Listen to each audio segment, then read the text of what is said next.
right, thank you for your support for making this 2022 family reunion happen.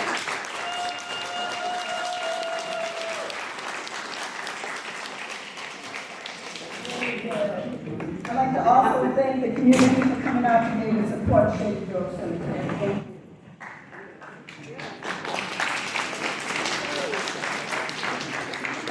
It's taking the hard work and dedication made, but I especially want to recognize a few other individuals who helped move us along this journey. Will the committee members please stand for the Shady Grove Cemetery committee members for this reunion? Please stand. We have some. Sherry, Bonnie, Kevin. All right, anyway.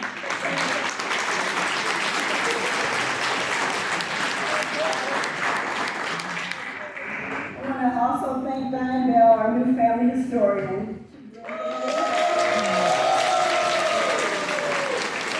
Thank you, Bern, for all the help with Lizzie Kate and Bill Coleman, who did a lot of the footwork. Thank you.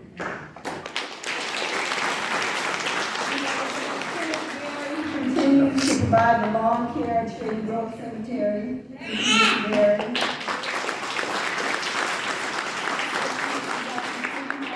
For allowing us to use this lovely facility. Mary Beth, Peter Korn, Carla Jordan, Steve Steinhoff for all your assistance. And last but not least, thank you, Mr. Bob Blythe.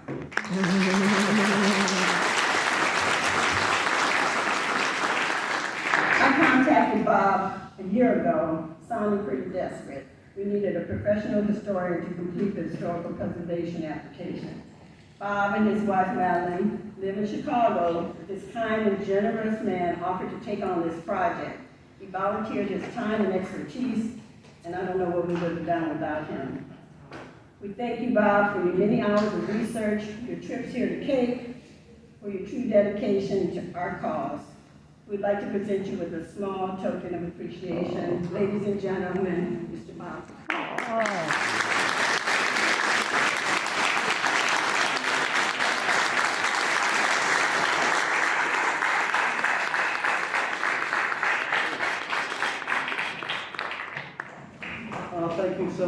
Thank you so much, Judy, for that very gracious introduction. I'm so delighted to be here this morning to talk about Shady Grove Cemetery and really talk about all of the rich history that it represents. Before I get started, I would also like to acknowledge that the Kickapoo, Sioux, Peoria, and Osage tribes were the occupants and stewards of the land that eventually became Cape Girardeau County.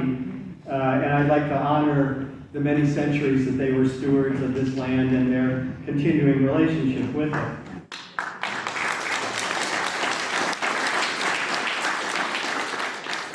As Judy mentioned, I've been working on a National Register of Historic Places nomination for Shady Grove Cemetery for about a year now.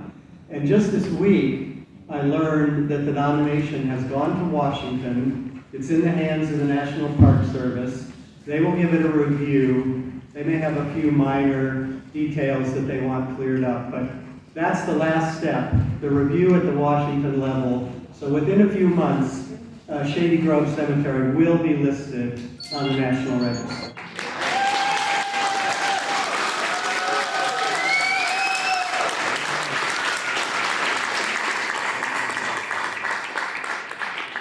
And I'll talk a little bit towards the end of my presentation about just what it means to be listed on the National Register.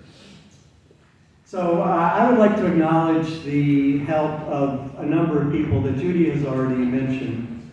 First of all, to Steve Hoffman for making this room available to us this morning.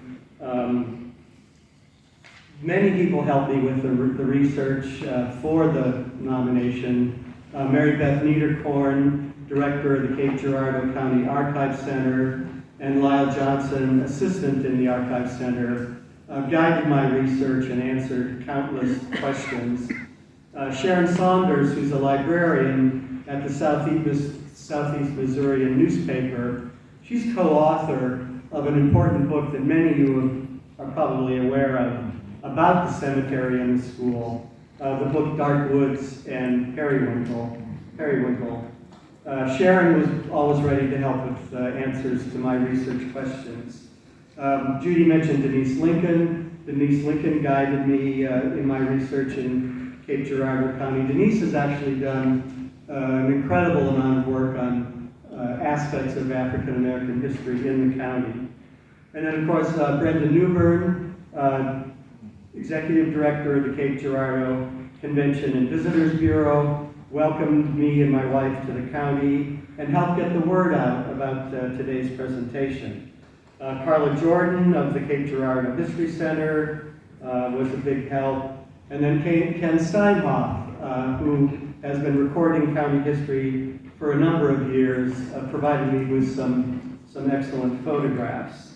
And then finally, thanks to my wife, Madeline Baum, who is my boon companion on all of my research trips, helped me with the photographing and measuring of the cemetery, and actually designed some of the graphics that you'll see in my presentation. So, Shady Grove Cemetery tells so many stories about the local families and about the history of Cape Girardeau County and the history of the nation.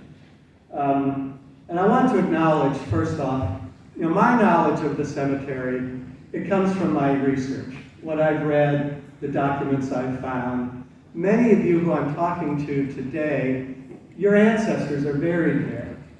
So my perspective is in a sense, an outsider's perspective.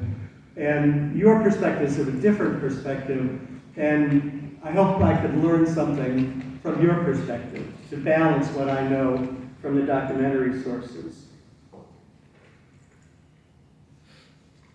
So the story of Shady Grove Cemetery, it's first and foremost, is the story of the people who are buried there. We don't know when the cemetery was established. Very likely it was during slavery days, but we don't have any documentation of that.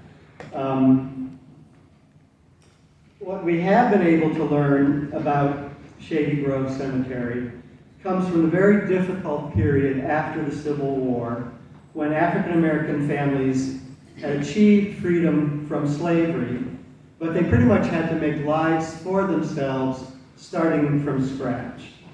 And it was these formerly enslaved people and their children who buried their dead at Shady Grove Cemetery, kept up the cemetery, maintained it, and also sent their children to the segregated school that operated at Shady Grove from 1892 to 1921. So first and foremost, it's the story of those families who buried their dead there.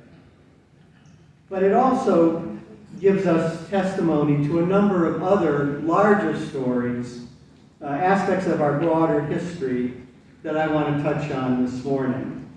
For one thing, Shady Grove gives us a window into the nature of slavery in Missouri. Now, many people, when they think about slavery days, they have an image of a large cotton plantation in Mississippi with maybe a long line of workers in the field. But in Cape Girardeau County, there were no plantations devoted to a single crop like cotton. So most of the enslaved people in this county worked on farms that raised a variety of different crops. So I want to talk a little bit about the nature of slavery in the state of Missouri. Slavery also was an insecure institution in the state of Missouri. Missouri was surrounded by free territories on three sides. So enslaved people had the opportunity to walk across the border to Illinois, to Iowa, and essentially free themselves. Then, when the Civil War began in 1861, slavery quickly began to collapse in the state of Missouri. Many bondspeople simply left their masters, going to a free state, going to a larger city where they could not be easily traced, or maybe finding a camp of Union soldiers where they might get work and be protected. Now, Washington Giboney is buried at Shady Grove. Wash, as he was often known, joined the 102nd Regiment of the United States Colored Troops and fought in the Civil War. So Wash Giboney's story is really representative of the stories of some 180,000 African American men who put on the uniform of the United States and helped to put down the rebellion of the Southern slave states. So I want to repeat that number. 180,000 African American men fought in the Union Army. And that's a story that until very recently simply was not told in this country. So I want to talk a little bit about that story. Then there is the story of the immense challenges that free people faced once the Civil War ended. Most free people were illiterate. Missouri law had made it a crime to teach both enslaved people and free people of color to read and write. Free people had no property and few employment opportunities. And of course, violence, up to and including lynching, was used to maintain white supremacy in those years after the Civil War. Yet these African American families, they made new lives for themselves, often centered around the church, newly established schools, and mutual aid societies. Several of the tombstones at Shady Grove have the emblem of the Mosaic Templars of America. And the Mosaic Templars were one of many mutual aid societies that were features of the black community during Reconstruction and afterwards. So I'm going to say a little bit about these mutual aid organizations and the importance that they played. Finally, I'm going to talk a little bit about the black school that operated at Shady Grove from 1892 until 1921. Schools were a top priority for free people after the Civil War. But black schools faced immense challenges. They got only a fraction of the funding that the white schools got. Now, there are no above-ground remains of the Shady Grove School, but I want to talk about it because it was such an important part of the community there. Okay. So, what is now the state of Missouri did not become part of the United States until 1803, when the United States purchased the Louisiana Territory from France. So, the area, I'm pushing the wrong button here.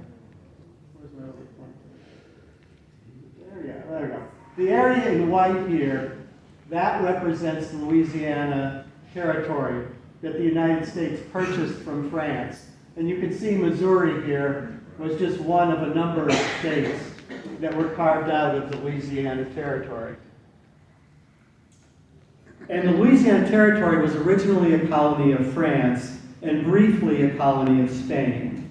So under both the French and the Spanish, the Louisiana Territory relied heavily on slave labor. So slavery was an established institution well before Missouri became part of the United States. Now in the Louisiana Territory, most of the French settlements were north of the Cape Girardeau area. St. Genevieve, St. Louis, St. Charles. There really were no significant French settlements in the area that eventually became Cape Girardeau County. When the Spanish controlled the Louisiana Territory between 1783 and 1803, when the U.S. purchased it.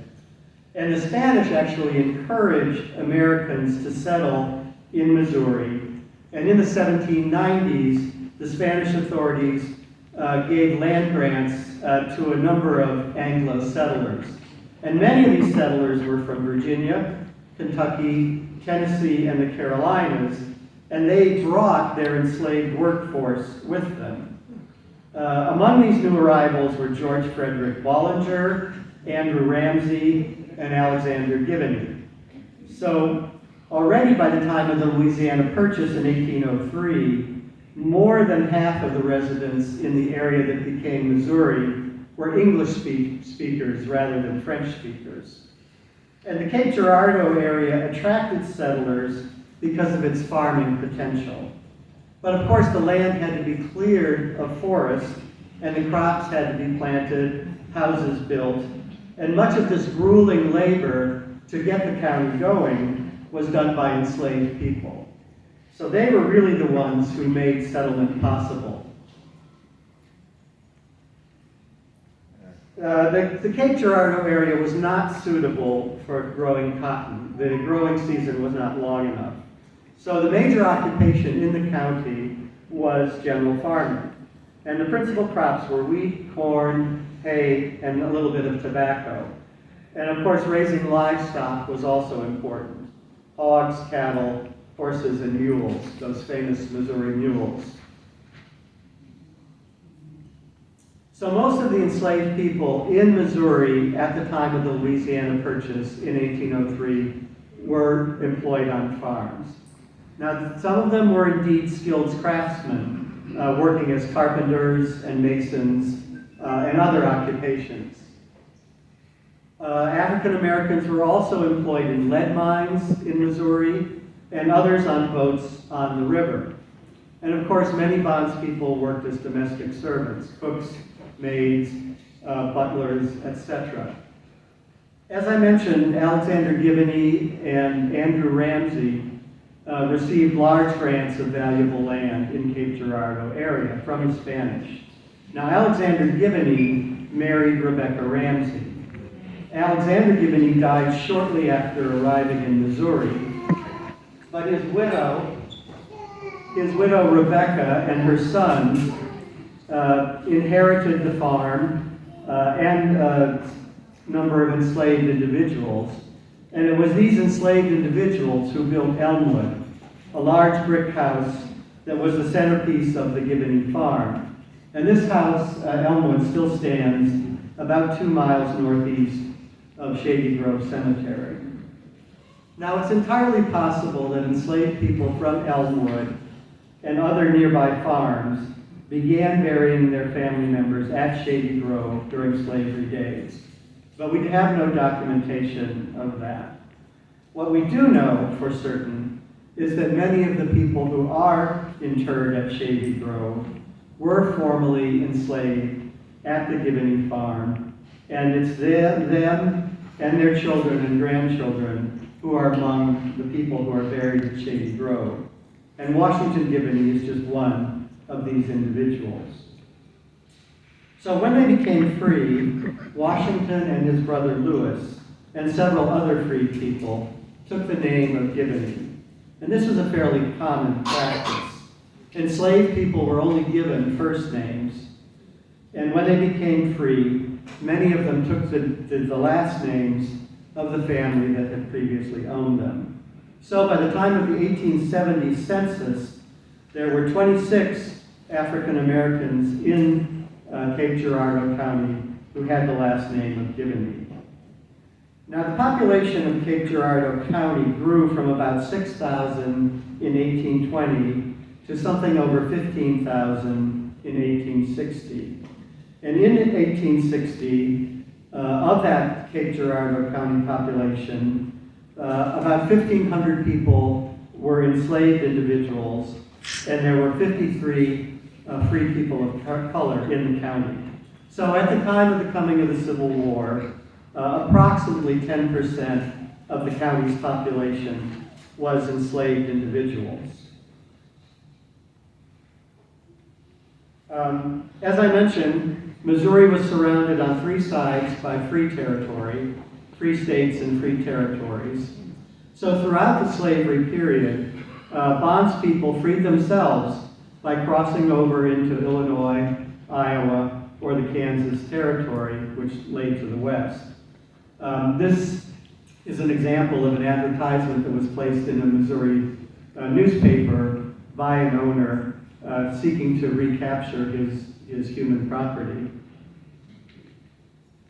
Now, when the Civil War began, the state of Missouri was divided between a pro-slavery faction and an anti-slavery faction, which made for a rather chaotic situation in many parts of the state.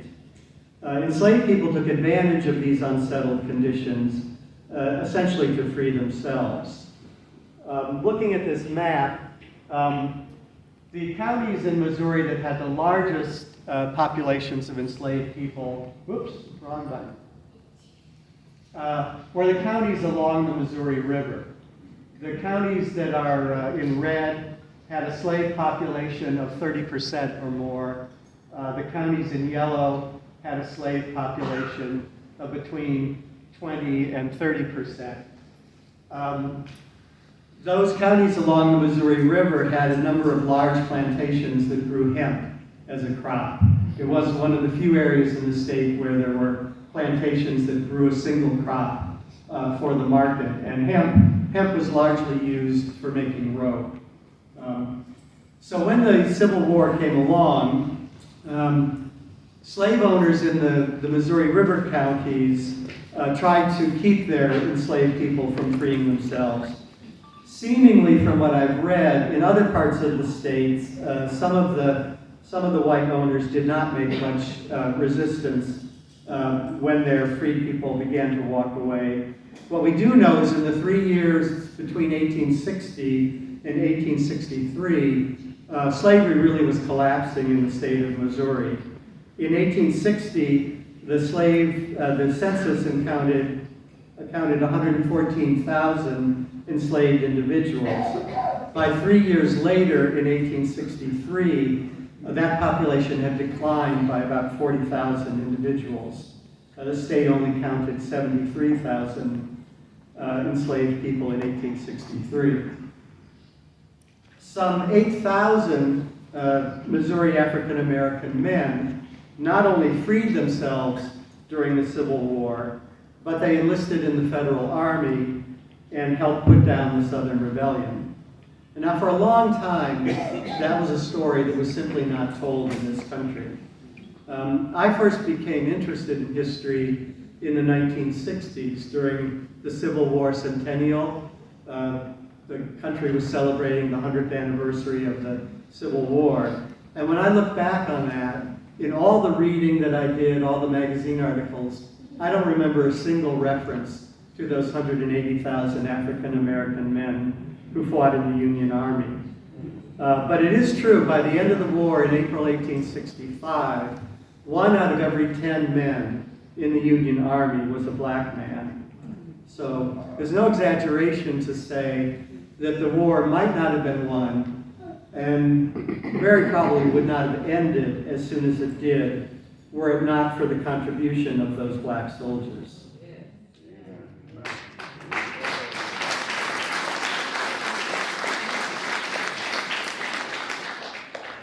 At the beginning of the Civil War, there was considerable reluctance in the North to the idea of allowing African American men to enlist.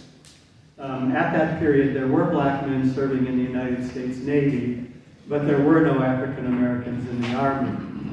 But as the war dragged on, more support developed for enlisting blacks as soldiers. And of course, free people of color in the North, notably Frederick Douglass, put constant pressure on the Lincoln administration to recruit black men. So in May of 1863, the War Department put forth some guidelines for recruiting black soldiers. And many black regiments, many African American regiments, were formed in the last 2 years of the war. Now, Washington and Lewis Giboney from Cape County made their way to Michigan, and they enlisted in a black regiment, the 102nd United States Colored Troops. They enlisted in September of 1864. And the 102nd was one of 186 black regiments that saw service in the fight to put down the Southern Rebellion. Now, I don't have any photographs of Washington and Lewis Giboney, but I do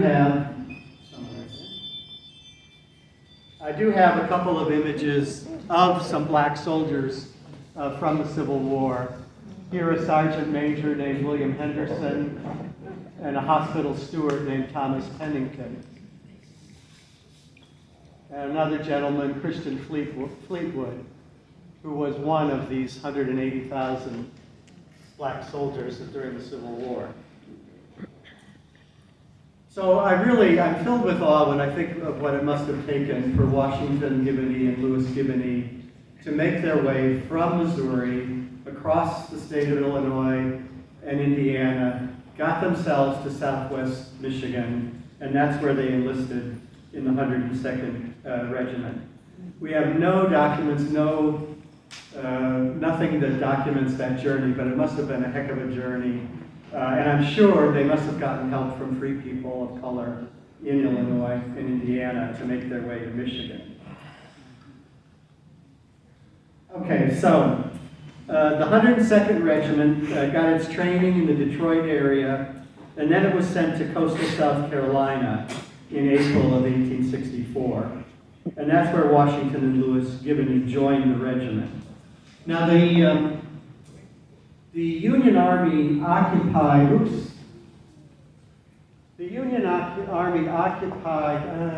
I'll get it here. Yeah. The Union Army occupied Beaufort, South Carolina, and many of the coastal islands like Hilton Head Island and St. Helena's Island. These are known as the Sea Islands of South Carolina. They were occupied by the Union Army very early in the war, and the Federal Army used the islands as jumping off points to make forays into the mainland and try to disrupt the Confederate supply lines and things like that. So once the 102nd Regiment arrived in South Carolina, most of the time they were on guard duty and constructing fortifications.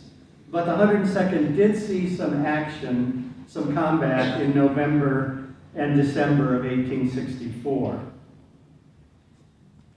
The 102nd was part of a force of about 5,500 Union soldiers that were sent in late 1864. Their goal was to break up this railroad line, the Charleston and Savannah Railroad. And they fought Confederate forces in two engagements, one here at Honey Hill and the other one at DeVoe's Neck, in their efforts to break up that railroad. In the action at Honey Hill, the 102nd suffered 66 killed and wounded, and then about a week later, in December of 1864, there was another battle at DeVoe's Neck. Now, the lowlands of South Carolina there, it's not the most healthy climate. So the 102nd suffered greatly from disease. The 102nd, like many of the black regiments, was not always well supplied with equipment and food. And for most of the war, until June of 1864, African American soldiers were actually paid less than the white soldiers. It took quite an effort to get pay parity for the black soldiers. And almost all of the regular officers of the black Civil War regiments were white men. Some black soldiers did receive the rank as non-commissioned officers, sergeants basically, but almost none of them became commissioned officers. The white commander of the 102nd actually petitioned the Secretary of War to be allowed to commission some of his men as officers, but he was turned down. So the Civil War came to an end in April of 1865. The 102nd Regiment was mustered out in Charleston, South Carolina, on September 30th of that year. The regiment's men returned to Detroit. They received their final pay in October or November. Now, Washington Giboney remained in Michigan for a period of time, but by the time of the 1870 census, Washington and his family had returned to Cape Girardeau County. And in the 1870 census, Washington Giboney's family and Andrew Giboney's family are side-by-side entries in the 1870 census. So Washington gave his occupation in 1870 as farmhand. So it seems almost certain that Washington by 1870 was back in the county, and he was working for the Giboney family where he formerly had been enslaved. Now, Washington Giboney passed away in 1903, and his standard issue Veterans Tombstone, as you can see, it reads Wash Giboney, Company G, USCT, standing, of course, for United States Colored Troops. So, what was life like for Wash Giboney and the other formerly enslaved people of rural Cape Girardeau County in the years after the Civil War? Basically, these folks were making a new life for themselves with no resources. They had owned no property before the war. Almost all of them were illiterate. As I mentioned, Missouri law had made it a crime to teach enslaved people to read and write. And of course, the superior status of whites was established by law and custom and enforced with violence. So freedmen in the rural areas of the county had few options but to work as agricultural laborers for the white families that had formerly owned them. Now, a few of them had learned crafts before the war, crafts like carpentry and masonry, and undoubtedly they continued to practice those after the war. And many black women worked as cooks, maids, and laundresses for white families in the rural areas of the county. But when you look at the 1870 and 1880 censuses for the county, the names of black families, sometimes there'll be 2 or 3 clustered, but they're interspersed with the names of white families in the area surrounding Shady Grove. So it is these families of formerly enslaved people and their children who buried their dead at Shady Grove Cemetery. As I mentioned, it's quite possible that the cemetery was established before the Civil War, before emancipation. There were a number of large farms in the area, and it is possible that these white landowners allowed their enslaved people to establish the cemetery during slavery days. But any burials at the cemetery before the 1890s would have been marked with fieldstone or wooden markers, which have long since vanished. And we have no written records of burials before the 1890s. So it really just is impossible to say when the first burials occurred there. What we do know is that on December 11th, 1891, white landowners Henry and Louise Sudicum sold a parcel of 1.25 acres for the sum of $25 to William Martin, Forrest Renfro, and Scott Davis as trustees for the Shady Grove Cemetery. And if you go down to the Archive Center, that trust deed, that conveyance, that record is still there. So this 1901 map, you see the 230-acre farm belonging to Henry Sudicum and his wife. And there in the bottom corner is the parcel that was sold as Shady Grove Cemetery. And then at about the same time, the school was established. So the legend on the map reads Colored School, and then the cross symbol for the cemetery. And then outlined in red here, that's Elmwood, the Giboney farm. And you can see how close, within a couple miles there, Shady Grove Cemetery is to Elmwood. And there are a number of other large farms, Siemens and other families, white landowners in the area. Okay, so cemeteries and churches were of critical importance to these African American communities in the difficult years following the Civil War. You know, Missouri had not joined the Southern Confederacy, but in the years after the Civil War, Missouri established a system of legal and customary racial segregation that was very similar to what prevailed farther south.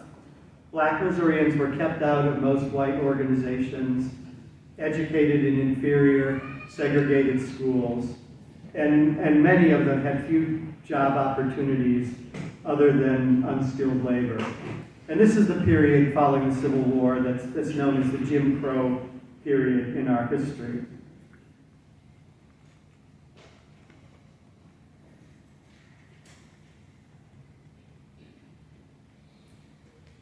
So in this environment following the Civil War, churches were one of the few organizations where black identity could be freely enacted. Likewise, African American cemeteries were another institution that was under the control of the local African American community.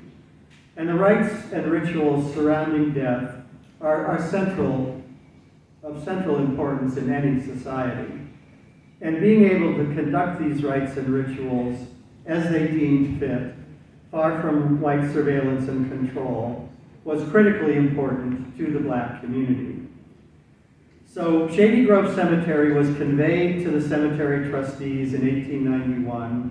It remained active from that time or earlier until 1961. There are more than 180 burials there that we can document from death certificates, funeral home records, or existing tombstones that have legible names. And at least 40 of these documented burials at Shady Grove are of individuals who were born during the slavery period. And year after year, from the 1890s through at least the 1950s, families would gather at Shady Grove Cemetery on Memorial Day. They would gather to clean the headstones, clear away vegetation, and then have a picnic on the grounds. Silas Cardwell Sr., who passed away in 1976, and his father before him were volunteer caretakers of the cemetery. And Silas's children, Louise Cardwell Duncan and Silas Cardwell Jr., have told of playing in the cemetery as children. Louise Duncan, who passed away last year, described the cemetery as a beautiful place, carpeted with blooming periwinkle in season. She and her brother have told of the annual gatherings at the cemetery. Louise at one point told a newspaper reporter, quote, "It was a big thing on Memorial Day. We'd pack a picnic lunch, some Kool-Aid, soda, and have a graveyard cleanup. That was a tradition back in those days," close quote. Now, most of the surviving tombstones at Shady Grove are fairly simple, like this one for Eugene Anthony. Some of them have inscriptions, some of them have an engraved image on them. Unfortunately, some of the markers have been moved, as many of you know. These are 3 that are lying flat on the ground. Many families could not afford a commercially made grave marker, so many of the graves were simply marked with a pile of stones, and of course those stones have long since been scattered. 3 of the graves at the cemetery are actually marked with these pieces of railroad rail. This was a folk practice for people who could not afford a commercially engraved headstone. So those pieces of railroad rail marked 3 graves. Funeral homes at times would provide a temporary marker, like this one for Violet Renfro. The idea was this would mark the grave until the family put a commercial headstone on it. But because the cemetery ceased being used after about 1961, many of these temporary markers, well, all of them are long gone. Any graves that were marked more informally with piled stones, those stones have been scattered. Some of the markers have been propped up against trees, they're propped up against a tree. But when we were there documenting the cemetery last fall, there were 35 headstones that are still legible. Whether not all in their original positions, unfortunately, but they are there. So as I have mentioned, the church was the most important institution in African American communities in the period after the Civil War. But mutual aid societies were another extremely important feature of Black life. Sometimes these are called fraternal orders, but that's misleading because it implies that they were for men only, when in reality women played very prominent roles in them. And like the Black churches, these mutual aid societies were institutions that were wholly under the control of the African American community. They were institutions where Black identity, traditions, and culture could be expressed and enacted. Denied a role in the dominant white societies groups, African Americans could assume leadership roles and demonstrate administrative ability in these mutual aid organizations. Now, in some cases, these African American organizations were Black versions of white mutual aid groups. Here I'm showing you members of a Black chapter of the International Order of Oddfellows. These mutual aid societies were very prevalent in America in the last third of the 19th century. You had the Oddfellows, the Elks, the Mooses, Woodmen of the world. But when I visited the Shady Grove Cemetery, I found a number of tombstones that had this emblem on them and the legend Silver Link Chamber 850 and the initials MTA. I don't know if you can see it here. This is Matilda English's gravestone. Whoops.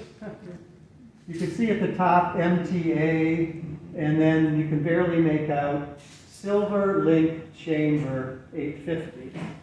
Now, with some help from Denise Lincoln, I learned that these were references to the Mosaic Templars of America, and Silver Link Chamber 850 was the women's branch of the Mosaic Templars in Cape Girardeau County. And the Mosaic Templars of America were one of the most prominent and successful of dozens of African American mutual aid organizations that existed in America from about 1880 until the Great Depression. And what these organizations did, they provided opportunities for fellowship and mutual support to their members. In exchange for the payment of monthly dues, members could rely on their fellow members for assistance in times of sickness or difficulty. And above all, members could be sure that they would receive the appropriate rites when they passed away. Many of these organizations developed their own rituals, signs, handshakes, passwords that set them apart and affirmed group identity. So with the Mosaic Templars of America, it was two railway mail clerks, John E. Bush and C.W. Keats, formed the Mosaic Templars in Little Rock, Arkansas in 1882. And the name Mosaic Templars, it was inspired by the Old Testament figure of Moses. In the words of the group's official history, the Templars were meant to be, quote, an organization of love and charity, a medium of giving protection and leadership to members of the race, as did Moses to the children of Israel, close quote.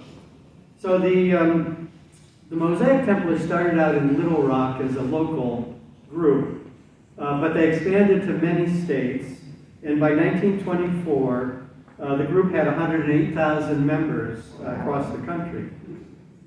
The men and the women mostly met separately. The men were organized into local temples, and the women were organized into chambers, like the Silver Link Chamber here in Cape Girardeau. The Mosaic Templars built a 4-story brick headquarters building in Little Rock in 1913.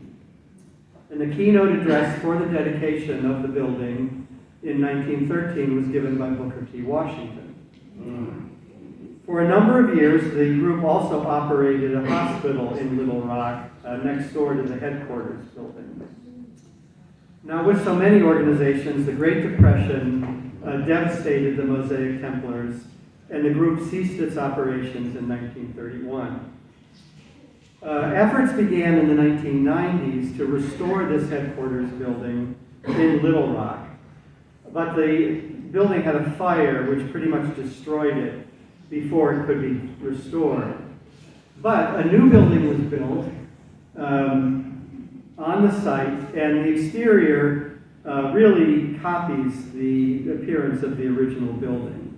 And at the moment, it's called the Mosaic Templars Cultural Center, and it operates in the building. And the Cultural Center includes a museum dedicated to telling the story of the African American experience in Arkansas. They really did a pretty good job. That's the historic structure, 4 stories, brick, and then the reconstructed building pretty much duplicates the appearance. So, getting back to the emblem, you see it there on the tombstone, and I've got another version that's a little bit easier to read there. MTA, of course, stands for the Mosaic Templars of America, and the 2 cross staffs, those represent the staffs of Moses and his brother Aaron, the biblical figures who led their people out of Egypt. A story, of course, that has great resonance for African Americans. Okay.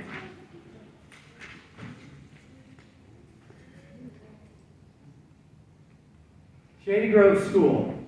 A segregated school for African American children operated Shady Grove from 1892 to 1921. Now, one source says the school began in 1889, but the first records date to 1892, so I'm going to go with that date. The school building, after the school closed, was allowed to decay, and it was demolished, we think, sometime in the 1940s. This is the only photograph of the school that has ever been located. So as you can see, it was a one-room frame building with clapboard siding and a shingle roof. So having been denied opportunities for education during slavery days, free people were eager to establish schools for their children. And the laws that were passed in the state of Missouri provided for separate schools for white and African American children. The public schools were run by the directors of each local school district, and the directors, of course, were all white men. Throughout the period of segregated schools in Missouri, schools for black children got far fewer resources than schools for white children. Just as an example, in 1911, the teacher at the African American Shady Grove School was a woman named Minnie Wade. She was paid $25 a month. And the male teacher in the white school in the district received $55 a month. Quite a disparity. And the director's records show that Minnie Wade, the teacher at the black school, was required to do all the janitor work in addition to teaching. The book, Dark Woods and Periwinkle, written by Sharon Sanders and Diana Steele Bryant, it includes school rosters from the Shady Grove School. The pupils ranged in age from 6 years to 19 years of age. And when you look at the names of the students, there are names like Cardwell, Gibney, Bollinger, Morrison, Renfro, Young, Johnson. Those are names that are identical to the names of the individuals who are buried at Shady Grove. So the school and the cemetery, these really community centers in this period from the 1890s to the 1920s. And I should mention that in addition to being a school, we know that church services were also conducted in the school building. School was generally in session for 8 months out of the year, although if attendance got too low, they would suspend classes. The school day ran from 9 in the morning until 4 in the afternoon. So one teacher, she had to plan lessons for the 1st through the 8th grade. And here's an example of the teacher, Minnie Wade. This was her lesson plan from 1911. All these subjects and all these grade levels in the one room were her responsibility.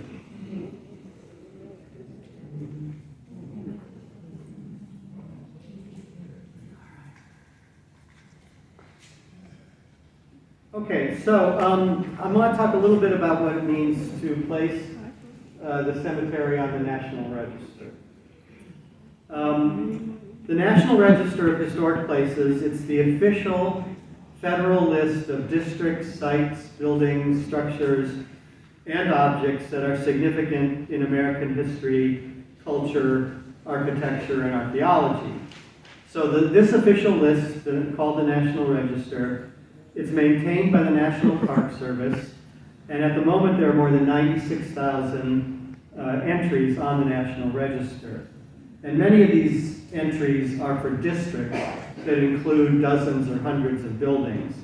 So in total, there are about 1.8 million individual resources that are on the National Register.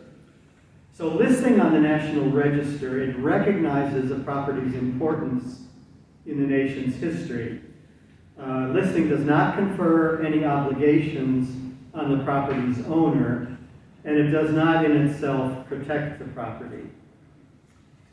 So placing Shady Grove Cemetery on the National Register means that its historic importance will be recognized by the state and federal governments.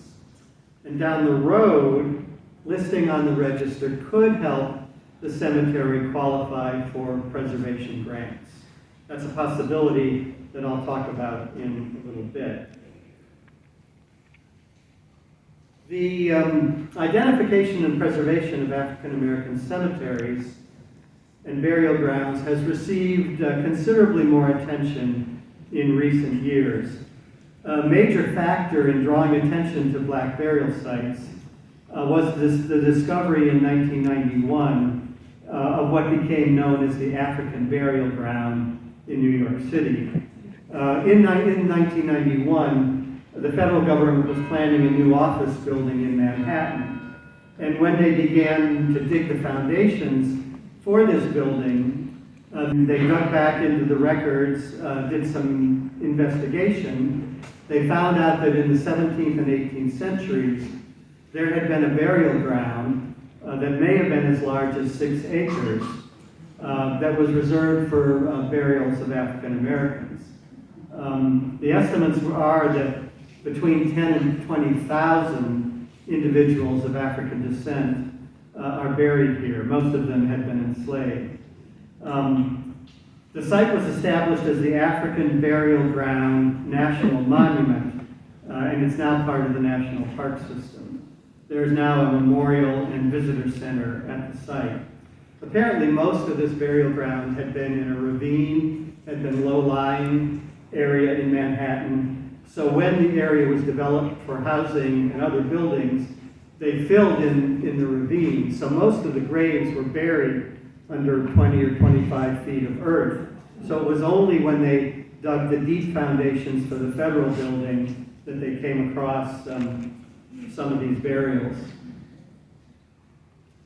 Now, in February of this year, a bill was introduced in the U.S. Senate that would establish the United States African American Burial Grounds Preservation Program.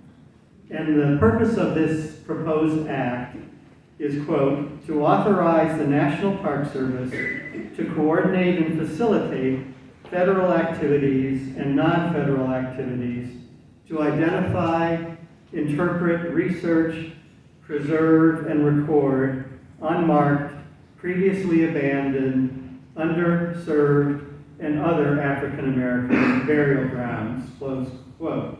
So if this act is passed, the National Park Service would set up a grant program that would make grants available to local governments, historic preservation groups, and private nonprofit organizations. The grants could be used to inventory burial grounds, also for their preservation and restoration, and for their interpretation to the public.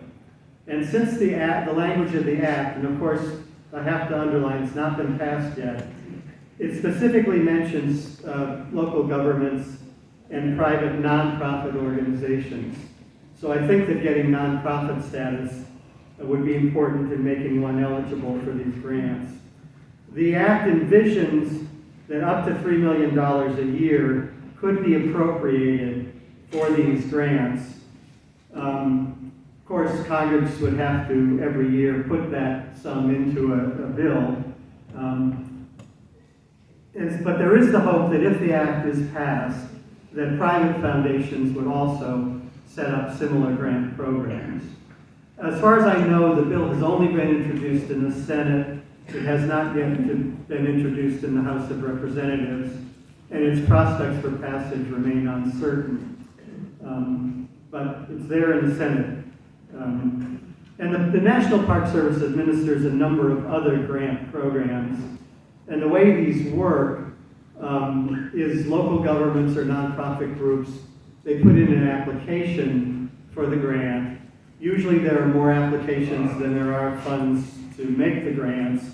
So the Park Service professionals have to evaluate the applications and decide which ones get funded. As an example, under a different grant program, the National Park Service recently awarded $50,000 to the Alabama Historic Preservation Office to inventory the location of segregated African American schools in the state of Alabama. So I imagine if this act is passed, some of the initial grants would go to those efforts to inventory existing African American burial grounds state by state. So if this act is passed, it would be a help. But much of the preservation activity will have to come from the local level. And certainly getting Shady Grove Cemetery onto the National Register, it's an important first step. It will give the cemetery a leg up. If some of these grant programs get established, it'll give it a leg up in competing for these grants.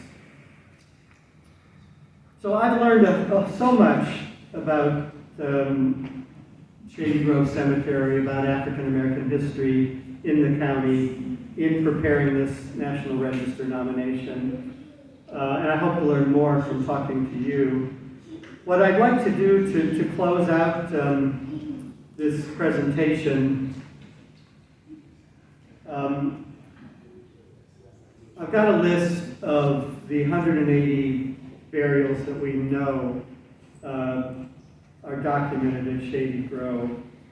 And I'm just going to scroll through them on the screen here. I put them in the order of the date of the burial, starting from the oldest. Just to pay tribute to these individuals who lived their lives under difficult circumstances and buried their family members at Shady Grove.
So we've allowed time for discussion, questions. If anyone.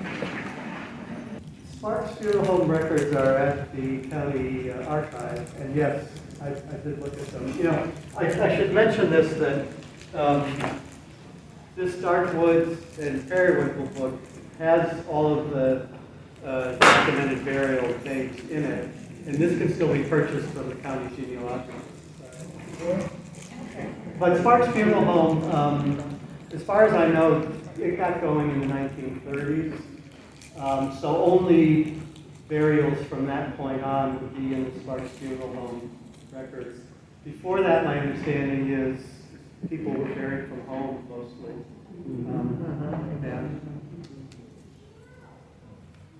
Bob, did you mention that the Mosaic Temple Cultural Center is in Little Rock, Arkansas? Yes, it's called the Mosaic Templars of America Cultural Center, and it's in Little Rock, Arkansas. There's a museum there dedicated to the African American experience in Arkansas, and I think the center has a number of other activities, community outreach and stuff. But yeah, it's named in honor of that very important organization. Yeah. We had a question about the emblem or whatnot. Yeah. About the Mosaic temple. At the bottom of it said like V times 3. I wish I could tell you what that is. My notes. I found. Let's go back to that.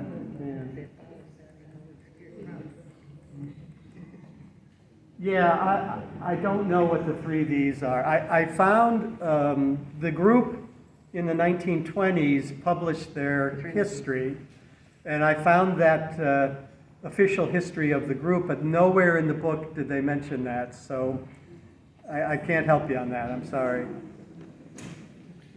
Thank you for all your time and effort to help the family get everything together. What can we do as a family to help maybe push this along, or what else do we need to do to ensure that Shady Grove becomes a sacred area in historical area for generations to come? What else can we do? Yeah, I think, working with the county officials and getting as much support and help from them as you can. I think it would be important, I know you would have to get a lawyer and it would cost something, but to get the Cemetery Association status as a nonprofit, I think that would be important. That would make you eligible if this law passes, or if another foundation, a non-governmental foundation establishes a grant program. Having that nonprofit status would make you eligible for those sort of grants. As I said, getting on the National Register is the first step. It doesn't in itself get you any concrete material aid for preserving the cemetery. So the best, I know Judy Humphrey has talked to the State Historic Preservation Office. They don't have a lot of resources for individual properties like this, but coordinating with the State Historic Preservation Office, getting whatever support you can from local authorities, and getting the nonprofit status, that's what I can recommend.